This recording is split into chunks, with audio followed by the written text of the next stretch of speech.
माज़ी जूं उहे यादूं अॼु बि दिलि जी कंहिं कुंड में ज़िंदा आहिनि। ॻोठाणी ज़िंदगी सादी हुई, घर कचा हुआ, पर दिलि सचा हूंदा हुआ। उहे कचनि घरनि जूं भितियूं शायदि कमज़ोर हुयूं, पर उन्हनि अंदरि रहंदड़ मुहबत पथर खां बि वधीक मज़बूत हुई। मिटी जी ख़ुशबू में हिकु पंहिंजाइप हुई, जेका हाणे कंहिं शहर जे महांगी ख़ुशबू में बि नथी मिले। अॼु सभु कुझु पको थी वियो आहे, घर बि, रस्ता बि ऐं शायदि दिलि बि, पर उन सादगी जो सुख, उन बेलोस मुहबत जो अहसासु हाणे सिर्फ़ु यादि बणिजी अखियुनि में लुड़क बणिजी टिमे थो। उहे शामूं जिते सभु गॾु वेही खिलंदा हुआसीं, उहे रातूं जिते आसमान हेठि सुम्हण में बि हिकु अलॻि सुकून हो, हाणे उन्हनि जी जाइ ते अकेलाइप अची बीठी आहे। सच त इहो आहे त असां घर त पका करे वरिता, पर पंहिंजूं दिलियूं किथे विञाए वेठासीं। उहो वक़्तु जॾहिं ज़िंदगी सादी हुई, पर अहसासनि में अमीरी हुई।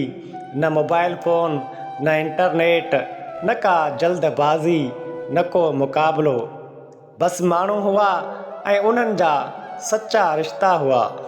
मिटी जा घर, छपरनि जूं छितियूं, अङण में बीठल वण ऐं उन वण जी छांव में वेठल उहे सभु पका पोढ़ा तोड़े नंढा ॿार।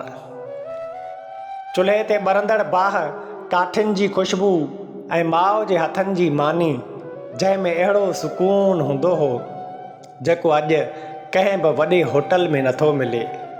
लस्सी विलोड़ण जो आवाज़ु, मखण कढणु ऐं हिक ई थांव मां सभु गॾु वेही खाइणु। पाणी मटके मां पीअणु, जेको एतिरो थधो हूंदो हो जो दिलि खे सुकून पहुचाए छॾींदो हो। शाम थींदी हुई त ॻोठ जूं घिटियूं जीअरियूं थी वेंदियूं हुयूं। नंढड़ा ॿार मिटी में खेॾंदा हुआ। बिलोर, जंहिंखे चिदाब चयो वञे थो, ॾिकी ॾकर, कोॾी कोॾी, लिक लिकोटी, अख ॿूट, लाटूअड़ो, इम्प्रेस, रसी टपो ऐं अलाए केतिरियूं रांदियूं। कॾहिं वणनि ते चढ़णु, कॾहिं वाहनि में टपो ॾियणु, नंगे पेर डोड़णु ऐं ज़ख़्मनि ते बि खिलणु।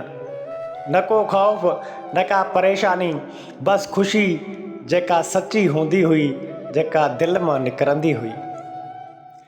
स्कूल जो बि पंहिंजो मज़ो हूंदो हो।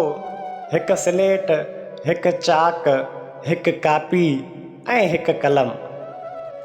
उस्ताद जो डपु बि हूंदो हो ऐं इज़त बि। स्कूल वञण लाइ उहो दोस्तनि जो पंधु, दोस्तनि सां गॾु हलणु, रस्ते में खिलणु, कॾहिं कॾहिं स्कूल मां भॼी वञणु ऐं पोइ घर में डप सां वेहणु। उहे नंढड़ा लम्हा बि वॾी ख़ुशी ॾींदा हुआ।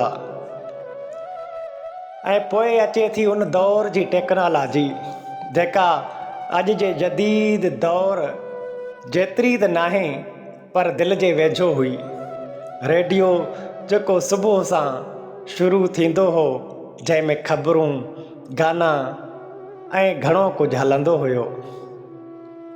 ऐं पोइ टेप रिकॉर्डर, जंहिंजी कैसेट खे कॾहिं हथ जी आङुर सां फेराईंदा हुआसीं त कॾहिं पेंसिल विझी अॻिते पोइते कंदा हुआसीं।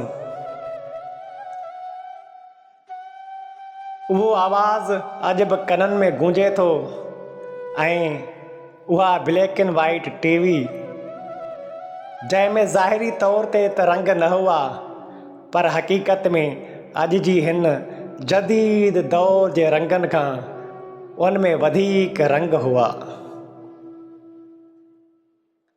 उनखां पोइ उहा कैमरा, जंहिंमें 24 खां 36 तस्वीरूं ईंदियूं हुयूं ऐं हर तस्वीर सोचे सम्झे कढाईंदा हुआसीं। कॾहिं खिलण खिलण में वात फिरी वेंदो हुयो, कॾहिं अखियूं ॿूटिजी वेंदियूं हुयूं, पर जॾहिं उहे तस्वीरूं पंहिंजे हथ में ईंदियूं हुयूं त उन्हनि जो मज़ो ई अलॻि हुयो। ऐं किथे किथे उहा लैंडलाइन फ़ोन हूंदी हुई जंहिंखे आङुर सां फेराए नंबर मिलाईंदा हुआसीं ऐं उन जे फिरण जो आवाज़ बि हिकु पंहिंजो मज़ो ॾींदो हुयो। राति जो ड्रामो लॻंदो हुयो ऐं सॼो घरु गॾु वेही ॾिसंदो हो, न को पंहिंजे कमरे में, न को कोई अकेलो, खिल बि गॾु, रोइण बि गॾु। उहो गॾिजण ई असल ख़ुशी हुई। उताकनि में वहक थींदी हुई, वॾा माण्हू किसा ॿुधाईंदा हुआ ऐं असां कुंड में वेही उन्हनि ॻाल्हियुनि मां ज़िंदगी सिखंदा हुआसीं। उहा तरबियत, उहा इज़त, उहा पंहिंजाइप अॼु किथे गुम थी वई आहे। गर्मियुनि जी रातिनि में छितियुनि ते बिस्तरा विछाया वेंदा हुआ, खट ते लेटी आसमान ॾिसंदा हुआसीं, तारनि खे ॻणींदा, चंड सां ॻाल्हियूं कंदा ऐं ख्वाब ॾिसंदा जेके बिल्कुलु सादा हूंदा हुआ। न का टेंशन, न को डपु, बसि सुकून ई सुकून। ऐं पोइ आहिस्ते आहिस्ते वक़्तु बदिलजी वियो ऐं दुनिया बदिलजी वई। माण्हू मसरूफ़ थी विया, दोस्त परे थी विया, रिश्ता कमज़ोर थी विया, घर वॾा थी विया पर दिलियूं नंढड़ियूं थी वियूं। असां वटि मोबाइल आहिनि, इंटरनेट आहे, हर सहूलियत आहे, पर उहो वक़्तु नाहे, उहो सुख नाहे, उहो गॾिजण नाहे।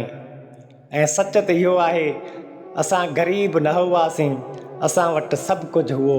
उहो प्यार, उहा पंहिंजाइप, उहा खिल, उहा ख़ुशी।